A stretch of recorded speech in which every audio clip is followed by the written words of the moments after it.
Boxie, Boxie. It's magic time. Are you ready? Oh, good, good. Welcome everybody. Thanks for coming. This is the June installment, June 2024 installment of the Ask Me Anything on the Black Dahlia case. I started doing these a while back. I started doing them because I was fed up with the true crime industrial complex. Um, and and all the abuses of true crime. I don't want to rant about it today. It's just I started doing it and I'm a lot happier. I don't do interviews anymore. I don't do podcasts. This is it. And I'm a lot happier. So that's why. Um, we usually get a troll. Don't be shy about reporting them. I will report them too.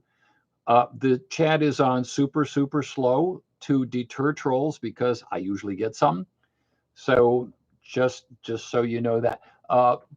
The format is going to be I'm going to discuss two subjects and then I'll open it up for Q&A.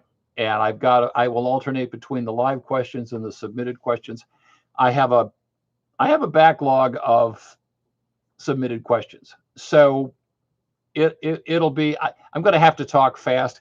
I look at all the books I've got here that I want to talk about, and boy, I am going to have to talk quickly. So anyway, this is first Tuesday of the month. I do another one on George Hodel. That's going to be June 18th. So no George Hodel questions. I'm going to talk about Black Dahlia Avenger a little bit, but otherwise no George Hodel stuff. It's just Black Dahlia stuff. Okay. First of all, report on the book. I'm at 150,000 words. I finished part one. Part one of the book is The Life of Elizabeth Short. Right now, I am looking at the investigation, which is part two. I've been dealing with the crime scene. I have been doing a lot of interesting research about Aggie Underwood, Agnes Aggie Underwood of the Los Angeles Herald Express. It's been illuminating. I've learned a lot. So that's always fun. Okay, so I got some fan mail here while people are showing up. Let's see, where is my fan mail here? Where are we? Well, I'm scrolling down through my cheat sheet here. Yes, here we go.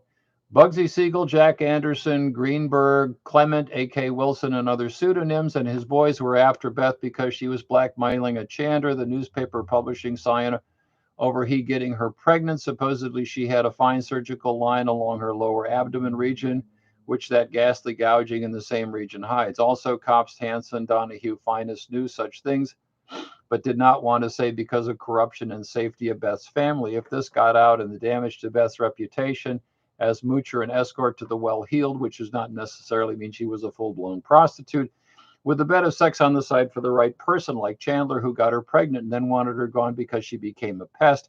Madam Brenda Allen lured her into the hands of Bugsy Siegel, who went all bugged out on Beth because rule one of call girl ops was never get pregnant. Beth wanted to keep the baby and I'm not done yet, was in Bugsy's domain, with Bugsy being under extreme pressure to get the Las Vegas casino completed by mafioso bosses. As stated, Bugs would kill any who called him Bugs because the word meant loss of control, which is what happened to Bugs a week after a week of holding Beth captive and torturing her. He bugged out, slashing her face, bashing her to death, then getting a surgeon or drain.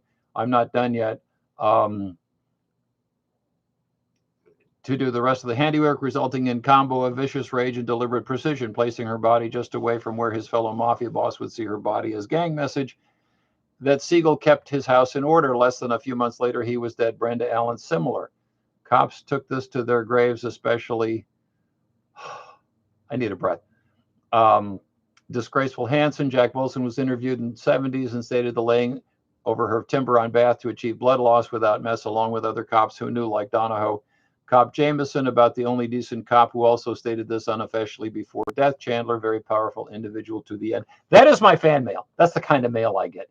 In case you ever wondered, do I get mail? Yeah, that is a sample, and that's all one paragraph. And I can't show you, the individual doesn't know how to capitalize letters or use paragraphs. That was all one, pretty much, yeah. Okay, so I do get fan mail. just in case you were wondering. Now, before I get going on the Q&A, I want to talk about two things. One is short and one is long. Okay. Marilyn, as you might know, Marilyn Monroe's birthday was the anniversary of her birth was recent. And there was some stuff about, hey, did Marilyn Monroe ever know Elizabeth Short? The answer is no. They never met. And you may, depending on what dark corners of the internet or what books you read, you may see something about Elizabeth Short having a lesbian affair with Marilyn Monroe. No, none of that happened. That's all just, no, none of that happened. No. So that is the Marilyn Monroe birthday. No, they didn't know each other. They never met. No. Okay. One of the more enduring, one of the most common questions I get is, are there any good books on the Black Dahlia case? Or what book can I read on the Black Dahlia case? And the answer is no. There aren't any. More important, you have to get over the idea that you can learn about the Black Dahlia case in a book. As we will see from this, you cannot learn about the Black Dahlia case. None of the books are any good. They're all problematic, and I'm going to run them down as to why. But the reason is that the reason you need to avoid these books is so that you won't have to unlearn everything. Unlearning is a process, and especially with this book, which is very influential and very, very bad, it's what's in there is sticky. People tend to remember that. Even though you'll say, oh, well, that was severed. You might a year later read something and say, wasn't there something about her knowing blah, blah? No, that was severed. So it's a lot better to not read these books rather than have to put yourself through unlearning. Okay. And that is why. Okay. I'm going to do these in chronological order. Starting with all of these guys, my bookshelf. Okay. First one, Newspaper Woman. This is by, well, it's not really by Aggie Underwood. It's got her name on it. She didn't write it. Newspaper Woman was ghostwritten by a guy named Foster Goss. Okay. And why is that important? Because there are all kinds of problems with memoirs, even if they're done well. They're idiosyncratic. It depends a lot on memory. We'll talk about that. The problem with Newspaper Woman is she didn't write it. And more important, the section on the Black Dahlia case is very misleading. I knew right away when I read the section in here about the Black Dahlia case, whoever wrote that, and it wasn't Aggie Underwood, never saw the body, because the description of Elizabeth Short's body in Newspaper Woman is it's all wrong. And so it's like, yeah, okay, it's already suspect. And then more lasting, more persistent is the idea that, and she talks about it in here, well, I got pulled off the Black Dahlia case and then I was back on it. And it's like, okay, no, that didn't happen either. When you research her life independently of Newspaper Woman, you will see it was a very logical progression. They were shuffling positions on the city desk. And what they did was they took one of their veteran reporters, Aggie Underwood, and they put her on the city desk. That's what happened. And then there was an official promotion somewhat later. And so there's no mystery about it. There's nothing about she was getting too close to something. She was no, none of that happened. It was a very straightforward, internal office thing where they, well, we need an assistant city editor. How about her? And so that's what happened. Again, you got to be very, very careful. It's old. It's one of the first book treatments of the Black Dahlia case. So, and she was there. She was at the crime scene, but you have to be very, very careful of what's in here, or you will have to unlearn it. Okay. The next book, For the Life of Me, Jim Richardson. Jim Richardson was city editor of the Los Angeles Examiner. Now, like Aggie Underwood, I mean, it's a memoir, so he's trying to be accurate. There's nothing malicious in what Aggie Underwood wrote. She wrote that sincerely. She wrote, well, she didn't write it, but I mean, the book wasn't a scam. And some of them are, as we will see later. Richardson's the same way. Jim Richardson, pretty much, as city editor of the Examiner, he really helped direct the cover of the coverage of the Black Dahlia case. And he's the one who said, "Oh, I got a phone call from the killer." That's probably true. He probably did. I don't think he would. He's not. I don't think he would make up anything like that. The problem with, and there's Jim Richardson, just in case you want to know who we're talking about. Okay, the thing with Jim Richardson was this: Jim Richardson was a hardcore alcoholic, and he's very open in his book about having a drinking problem. The issue with For the Life of Me is that the underlying theme is, I was a better reporter drunk than you were sober, and don't ever forget it. And there is that underlying issue. In addition, he wrote it from memory. He didn't look up the clips. He didn't check to see when did things actually happen. And one of the problems with memory is memory compresses time. He will say, for example, well, the Black Dahlia story had dropped down to just about nothing, and then we got the envelope. I got the phone call. No. He obviously did not look at the old issues of the Examiner to refresh his memory. And you'll find that a lot with reporters who write from memory get into all kinds of problems because they don't remember things clearly, which is why reporters have clip files and should use them. So that's kind of those two books. The next one, which you should also, and you should really avoid this unless you're just into folklore, is The Badge. Jack Webb's The Badge. There, I'm trying to avoid the reflection. Okay, what's the problem? Now, this book came out in like 58 and was very influential, as you may know, in the life of James Ellroy, because right after James Ellroy was mom was killed, his dad got him a copy of The Badge, which, what are you thinking? Anyway, Jack Webb seemingly, because he was at that point, he was in this hit TV show Dragnet. He was Sergeant Friday. And there was certainly the assumption that he was well connected to the LAPD, maybe not as well connected as people would like to think. My impression is William Parker kept Jack Webb on a pretty short leash in terms of getting his cooperation. So, but the problem with the Black Dahlia coverage in The Badge is that Jack Webb he's really the first to paint a very downbeat portrait of Elizabeth Short. Elizabeth Short is lazy. She's a loser. She's a drifter. She's no good. And it's kind of the coverage otherwise, it's sort of accurate and not. The interesting thing about the Badge is that a lot of later writers ripped off Jack Webb. Excellent example is Fallen Angels, Catherine Mader's book, because it's just cut and paste from The Badge. But the whole book is sort of this downbeat, yeah, exactly, this downbeat look, not just at Elizabeth Short, and it's her fault she got killed, and it's her fault that the case wasn't solved because she was lazy and no good and drifted around. He also does that with some of the other women murder victims. There's a lady, and I can't remember her name, she was like a secretary at an art school.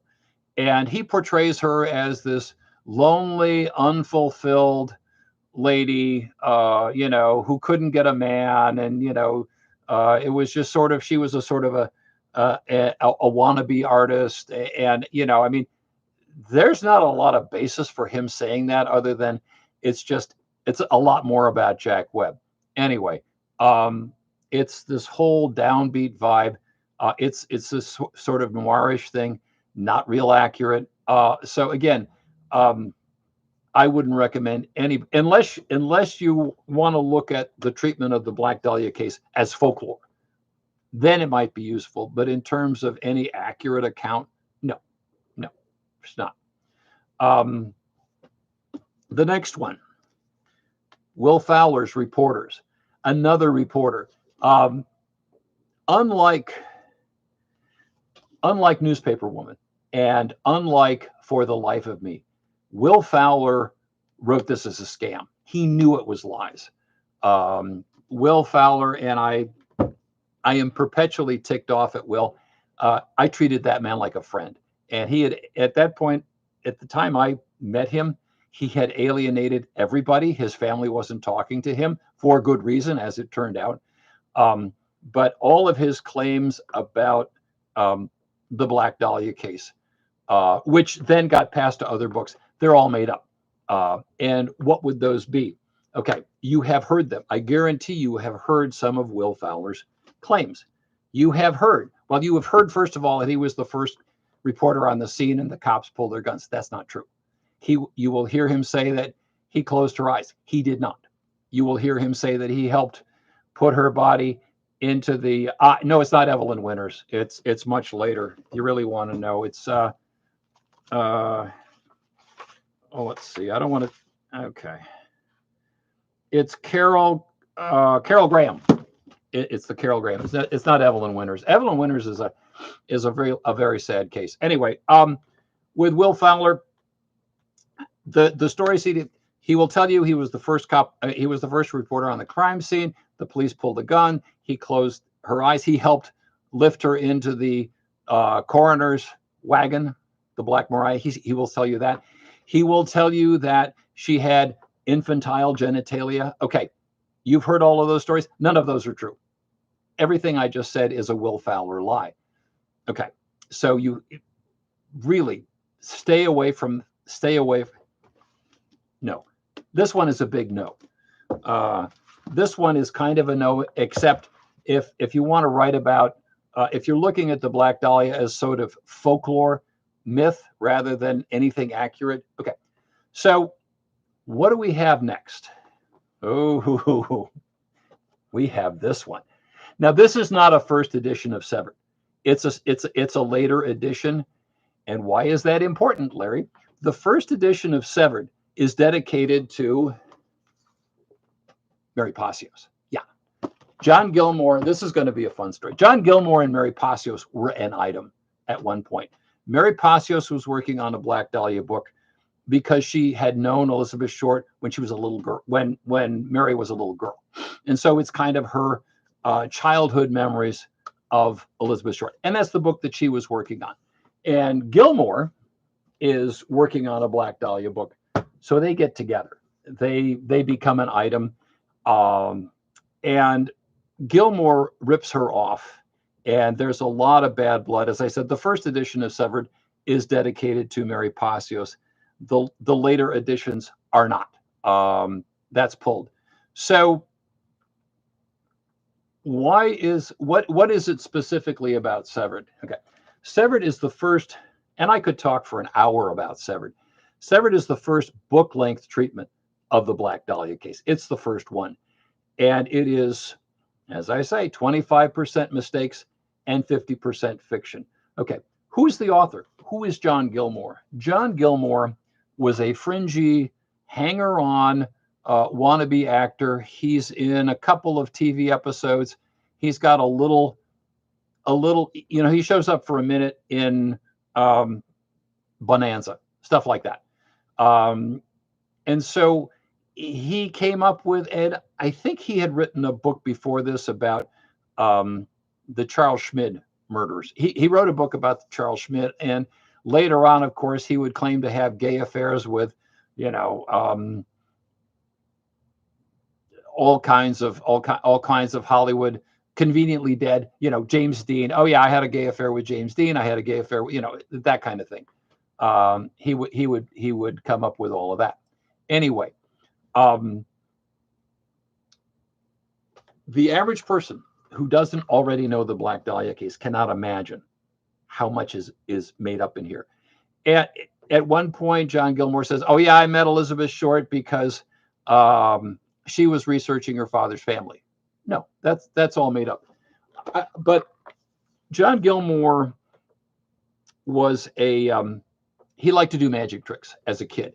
And so he became adept at all of the things you do with magic tricks, distraction, diversion, um, pointing people the wrong way, making people think something was true when it wasn't true. He was very good at that. Um, and so he made up people. There are a lot of people in Severed who simply didn't exist. He just made them up. And here's a good example of that. He will talk about the autopsy of Elizabeth Short, and he will say, "Well, um, Harry Hansen and Finest Brown were there, along with, and what is the guy's name here? William Herman, Herman Willis Herman. He has this guy, and I didn't interview Harry Hansen or Finest Brown, but I interviewed Herman Willis or Willis Herman or whatever his name was. Well, the guy doesn't exist, and I went to the LAPD Historical Society and people who keep track of retired police officers. There was never anybody by that name. It's totally made up. And so what John Gilmore will do is he say, well, I didn't talk to Harry Hansen or Finest Brown, but I talked to this Herman Willis, and Herman and Willis told me this, this, and this, and this. Well, when Gilmore wrote Severed, he could get away with it because there was no way to check. Now that Boxie's out, we know who was at the autopsy. We know who attended. And there was no Willis Herman, Herman Willis, whatever. He wasn't there. He would say certain things were in the material that was mailed by the killer to the newspapers. Well, there was no way to check. Once we got Boxie, we had an exact inventory. He said that there was a guy's business card in there that he interviewed, and that's where he's the guy who said, "Oh yeah, Elizabeth Short traded oral sex for a pair of shoes," and that's all John Gilmore fiction. None of that happened. Absolutely none of that. But also the forced to eat feces. Okay, you've heard that one. That's Severed. That is from Severed, among many, many, many other lies. Severed was written as a total scam. It was a con job. And I'm proud to say John Gilmore hated me. Um, Nothing made me happier than, well, almost nothing, except for Steve Hodel hating me. That makes me even happier. But anyway, so that is Severed. Now you need to not read Severed, but you also need to avoid all the books that rely on Severed. And that's a challenge because since Severed is the first book length treatment of the Black Dahlia case, a lot of people go back to that. That would be John Douglas's Cases That Haunt Us, okay? Because they rely on Severed. It's in Wikipedia. It's all over the place. So, and the other thing I want to mention just in passing is John Gilmore later on hooked up with a woman named Pamela Hazelton. And she did the bethshort.com website, which is now defunct. The domain is for sale.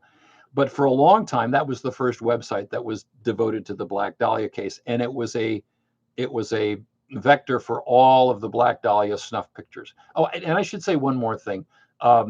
Just to show you how John Gilmore operated. He borrowed all of the Los Angeles Herald Examiner's Black Dahlia pictures and just never returned them. Okay. He kept them all. And he eventually donated them to UCLA Special Collections, which is where they are now in the John Gilmore collection.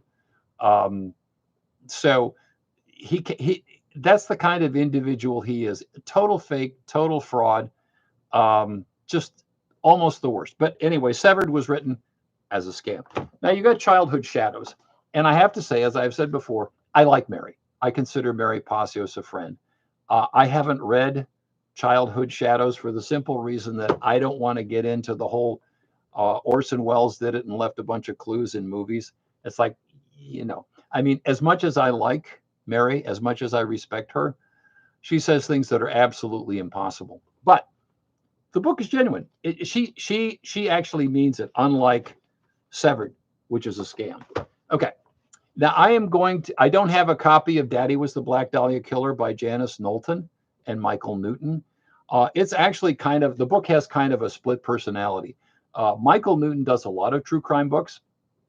So he has kind of a track record on that. Janice Knowlton was just crazy. absolutely crazy. And I have the phone calls, I have the phone recordings to the phone messages to prove just how crazy she was. So, you know, it's half of the book is just her nutso ranting, and half of it is Newton trying to be somewhat scientific and research based. He's got a copy of the inquest. His claim is that he got it from somebody in the sheriff's department who hand copied it and transcribed it. But even there are some claims in Daddy Was the Black Dahlia Killer that are suspicious. It says at one point, for example, during the autopsy, Frederick Newbar, the medical examiner, missed grass in Elizabeth Short's vagina. No, he didn't miss it. It wasn't there. It wasn't there to miss it. So I would not recommend that anybody read Daddy Was the Black Dahlia Killer. No. And that brings us to the reigning heavyweight champ, Black Dahlia Avenger, which was written as a scam, like Severed. Okay. Steve Hodel, and I am convinced of this. Steve Hodel wrote the book in total secrecy. He wrote this I have another Ask Me Anything on Steve Hodel. I'm going to spend a lot of time on it. Steve Hodel wrote this as a scam. He wrote it in total secrecy. He found pictures in his dad's stuff that he claimed, here, these are Elizabeth Short. They're not. He wrote it. He didn't ask to see his dad's LAPD file. Nobody in his family knew what he was really working on until the book dropped. And there was a lot of bad blood within the Hodel family. And of course, you know, the LAPD, because he accuses the LAPD of conspiracy and cover-ups and all that kind of stuff. That's a whole different that's a whole different subject. Anyway, that was followed by this one, Black Dahlia Files. Now, I did a whole bunch of blog posts. I think I spent a couple of months on this book, just how bad it is. It was written by a guy named Donald Wolfe, who ripped me off and a lot of other people. But the thing about the Black Dahlia Files is, what are the files he's talking about? Well, he's talking about you, Boxie. No, he is. What happened was, when Black Dahlia Avenger came out, I have this exact copy. Steve Lopez, columnist at the LA Times, did a story about Steve Hodel's book, asked the district attorney at the time, Steve Cooley, can I see the Black Dahlia Files? And Cooley said, no, I'm not going to waste any time on the Black Dahlia Files. Well, and Steve Lopez says, well, make it my dime. And so Cooley gave Steve Lopez access to the otherwise secret, because grand jury proceedings are always secret, Black Dahlia Files. And so once Steve Lopez got access to it, that opened it for everybody, including Donald Wolfe, who ripped me off. Now, the thing about Donald, I met Donald Wolfe, and he totally lied to me. It was, well, I'm just writing this memoir about my life and all this kind of stuff. This is all about Bugsy Siegel and Norman Chandler. It's totally made up. And as I said, I did a couple of months worth of blog posts about this stupid book. He faked a document. He took a couple of random pieces of paper from Boxie here. I know. Be strong, Boxie. He's dead now. It's okay. Anyway, Donald Wolfe took a couple of documents and pasted them together to create this so-called D document. Okay, that's a fake. He faked it. Again, that's a scam. And so you have to separate between the books that are genuine but wrong and the ones that are written as scams. And I don't have a copy of P.U. Eatwell's Black Dahlia Red Rose. I don't want it in the house. Again, it is supposedly based on poor old Boxie here, but Eatwell had to overlook a mountain of evidence that exonerated Leslie Dillon, her suspect. Okay, most of Boxie is actually about the Leslie Dillon debacle. And finally, this one. Okay, I was surprised. I knew I had a copy of this, but I couldn't find it. I tore my bookshelves apart. It's like, oh, there it is. Okay. As soon as somebody says Black Dahlia case, Cleveland torso murders, run the other way. Run the other way. No. And Zodiac. No. They're all different. So that's kind of a recap on all the books. Now we're up at 10:30 already, so I'll make this very brief. How do these books get published? Because they sell. Um, Black Dahlia Avenger could sell. You have a retired homicide detective saying that my dad killed the Black Dahlia. Black Dahlia Files was the same thing. Um, uh, they sell. And so book publishers aren't as interested, as far as I can tell. They're not interested in books that are particularly accurate or realistic. They want books that'll sell. And that's what they got. And with that, I think I will open it up to questions. I've talked a lot. Okay, now, before the first question I want to get, the first question I want to get to is one that I missed the last time. And it is by, thank you for your patience, and you know who you are. Let's see. Where is the question? Where is the question? Well, I know what it, I won't read it exactly. I know what it is. The question is, what about the rumors that there was a movie camera at the Black Dahlia crime scene? What are the what about that? Did the LAPD shoot movie footage of the Black Dahlia crime scene? Would that be in the Black Dahlia files in robbery homicide? Okay, no. There is no movie footage of the Black Dahlia crime scene. And why would there be?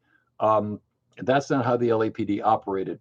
I think now maybe there would be, but in those days, you had a crime scene photographer. And when you look at the crime scene photos, the guy's name is Gilbert Lawson, and he did a whole series of crime scene photos with Elizabeth Short's body at the center. Okay, so he made a 360-degree circle around her body, shooting from the north, from the south, every possible direction. And he used the default camera of the time, which was a 4x5 speed graphic. The news photographers used a 4x5 speed graphic, and Lawson used a 4x5 speed graphic. They all used that. I